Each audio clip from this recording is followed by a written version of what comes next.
आज बात करेंगे कैपेसिटर्स की, क्योंकि कंडक्टर की कैपेसिटी तो हमने देख ली कि दैट इज लिमिटेड, उसका साइज बढ़ाना पड़ेगा तब उसमें चार्ज ज़्यादा स्टोर हो पाएगा। लेकिन एक प्रिंसिपल है कैपेसिटर का कि अगर किसी कंडक्टर के पास आप एक दूसरा कंडक्टर ले आएंगे तो उसकी कैपेसिटी इंप्रूव हो जाती है। जैसे आपने इलेक्ट्रोस्टैटिक इंडक्शन में भी देखा होगा कि जब इस कंडक्टर के पास आप जो है एक अनचार्ज कंडक्टर लाते हैं तो इसके अंदर क्या होता है, इंड्यूस हो जाता है चार्ज, नेगेटिव इस तरफ होगा पॉजिटिव इस तरफ होगा। तो अगर इसकी वजह से अगर आप देखें ध्यान से तो net potential at this point will be potential this plus potential this, तो जिसकी वजह से यहाँ पर पोटेंशियल डिक्रीज कर जाएगा।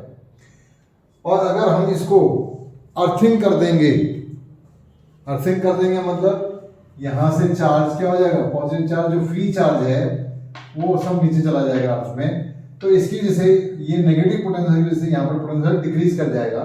और जब इस कंडक्टर पोटेंशियल डिक्रीज करेगा तो अप्लाइड पोटेंशियल से वो डिफरेंस पैदा हो जाएगा, so more charge will be able to store here. So this is the basic principle which is being used in capacitors. Now we will discuss parallel plate capacitors. Parallel plate capacitor.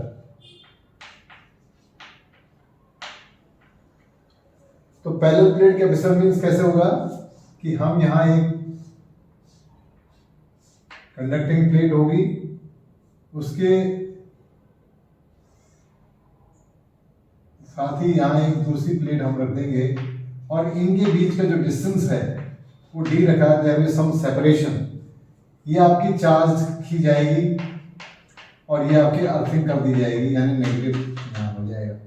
तो इस तरह से जो device तैयार हुई है, this device is called parallel plate capacitor. इसी तरह अगर आप दो स्फीयर्स को रखेंगे, एक स्फीयर को चार्ज करते हैं दूसरा स्फीयर उसमें रखते हैं, तो that will be spherical capacitor. इसलिए एक सिलेंडर के अंदर आप एक दूसरा सिलेंडर रख देंगे ऐसे, और इस सिलेंडर को आप क्या कर देंगे, अर्थिंग कर देंगे और इसको चार्ज कर देंगे, दोनों में कोई कनेक्शन नहीं है, तो इससे जो है सिलेंडर कैपेसिटर बन जाएगा।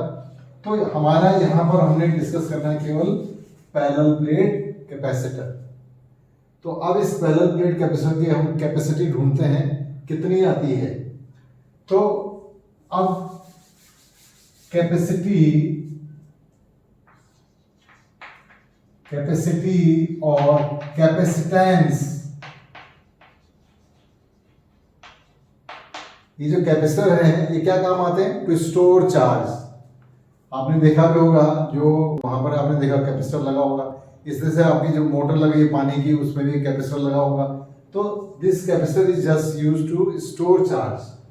तो कैपेसिटी और capacitance of a parallel plate capacitor, और इसको कंडेंसर भी बोलते हैं। तो यहां पर हम सिंपली एक फ्रंट व्यू ले रहे हैं, तो जो आपकी प्लेट ये वाली अगर ऐसे रखिए सामने से देखेंगे तो केवल एक लाइन दिखाई देगी, अगर ऐसे देखेंगे तो तब ये पूरी प्लेट दिखेगी। अदरवाइज ऐसी प्लेट्स अगर हमने ऐसे रखी हैं तो देन इसका व्यू जो है इस तरह से आएगा। तो इस प्लेट का एरिया है A और इनके बीच का डिस्टेंस है D, और ये आपके अर्थिंग होगी। तो this is plus and here it is minus.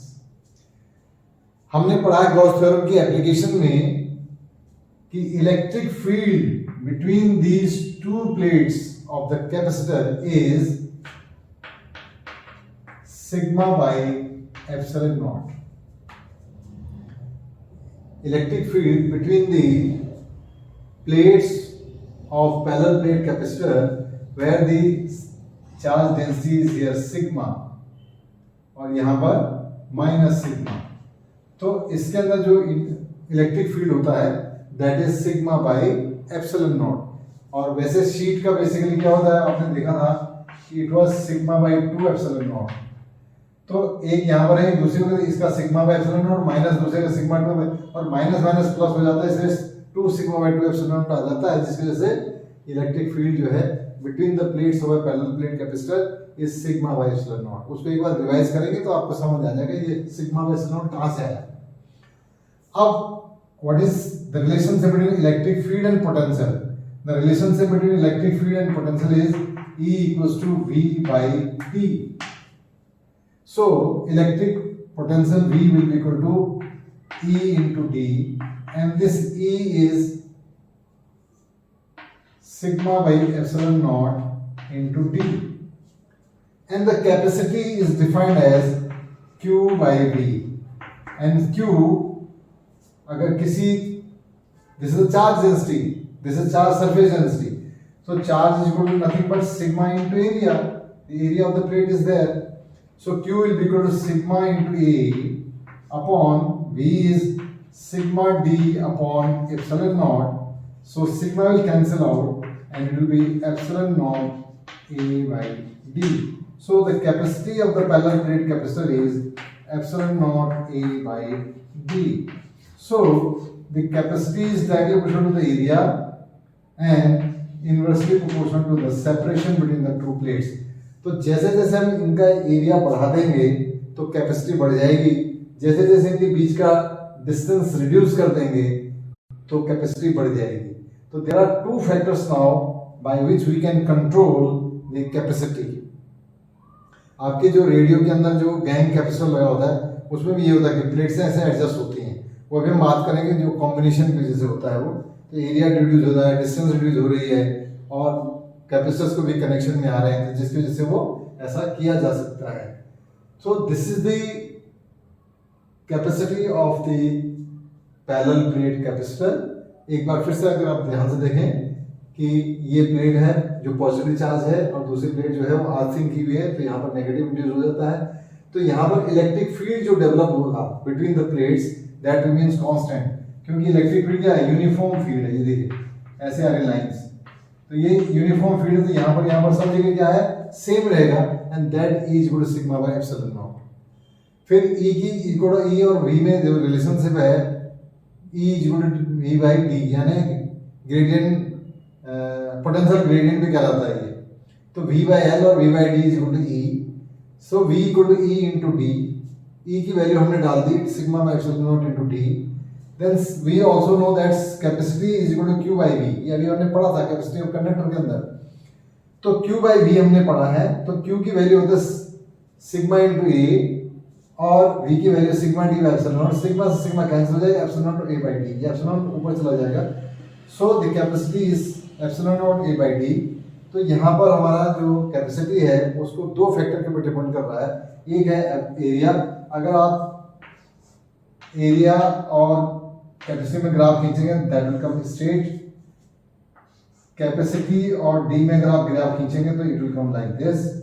कभी कभी अगर सर्कुलर प्लेट है, प्लेट अगर सर्कुलर है तो आर के अंदर ग्राफ खींचने के लिए अगर बोल दें कैपेसिटर में तो कैसे खींचेंगे आप, so that will be square में, तो पैराबोलिक जाएगा, so this will be the graph. So how the variation is taking place, ये ऑब्जेक्टिव टाइप में क्वेश्चन आ जाता है, सिंपल सिंपल, वहां पर इसको ऐसे टैकल करना है आपको।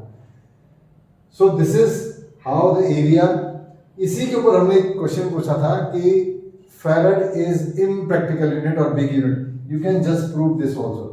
यहाँ पर सी की वैल्यू 1 माइक्रोफैराड 1 फैराड रखिए और यहाँ पर इसकी वैल्यू डी को आप मिनिमम रखिए 1 mm रख लीजिए, तो एरिया ऑफ द प्लेट निकालने की कोशिश करेंगे तो then area will be so large which will become impractical. तो इसको ट्राई करेंगे आप घर पर, उसको देखिएगा, अगर नहीं समझ में आएगा तो कमेंट बॉक्स में आप डालें। अगर वीडियो अभी तक जो है आपने वो नहीं किए हैं, चैनल को सब्सक्राइब नहीं किया तो चैनल को सब्सक्राइब जरूर कर ले, ताकि मैं आपको आगे भी सब चीजें मिलेंगी। और जब कभी कहीं आपको कोई प्रॉब्लम आती हो तो वहाँ पर 2 व्हाट्सएप नंबर दिए हुए हैं, उसमें आप अपना जो है कमेंट्स लिख करके, क्वेश्चन लिख करके दे दें कि सर मुझे ये प्रॉब्लम आ रही है, यहाँ पर समझ नहीं आ रहा है, तो वो प्रॉब्लम भी आपकी रिमूव हो जाएगी। तो ये ध्यान जरूर रखें।